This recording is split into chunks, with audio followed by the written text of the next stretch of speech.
भन्दा नि हुन्छ भन्नु त अझै 4-5 किलोमिटर छ भनेछ अब तलैबाट हामी 15 किलोमिटर जति आयौँ होला है बाटो यस्तो छ टेक्निकली अब हामीलाई अलिकति अल्टिट्युड भएपछि त हिँड्न त गाह्रो नै भइहाल्छ तर पनि अब त्यस्तो साह्रो गाह्रो नभएको हिसाबले चाहिँ हामी पुग्छौँ भन्ने विश्वास छ हामी अब करिब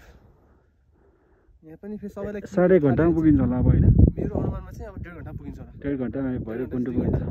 मौसम चाहिँ लास्टै खराब छ यस्तो हिउँ परिरहेछ पुरै होइन बादल हिउँले केही देखिरहेको छैन एक्सट्रिम लेभलको यो चाहिँ अब भैरवकुण्डै आउने भनेर चाहिँ यो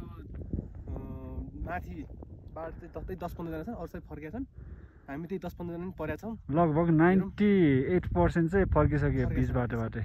फर्केको छ होला त्यति अगाडि कति गएको छ हामीलाई थाहा छैन त्यही पनि भनेअनुसार चाहिँ धेरै गएको छैनन् भन्ने बुझेछौँ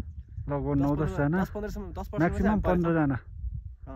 त्यति परेका छौँ अब हेरौँ हामी पुग्न सक्छौँ सक्दैनौँ आशा पुग्छौँ उता पुगेपछि हामी अर्को भिडियो बनाउँछौँ फेरि तपाईँहरूको लागि थ्याङ्क यू यो चाहिँ सोचे जस्तो सजिलो चाहिँ छैन है यो ट्रेकिङ चाहिँ खासमा चाहिँ हिउँ परेर हो कि के भएर हो हामीलाई चाहिँ लास्टै गाह्रो भएको छ है अरू बेला चाहिँ चोकर मकरसम्म गाडीहरू बाइकहरू आउनेछ त्यो भयो भने चाहिँ सहिलो हुनेछ तपाईँहरू यदि बगमबाटै आउनु पऱ्यो भने चाहिँ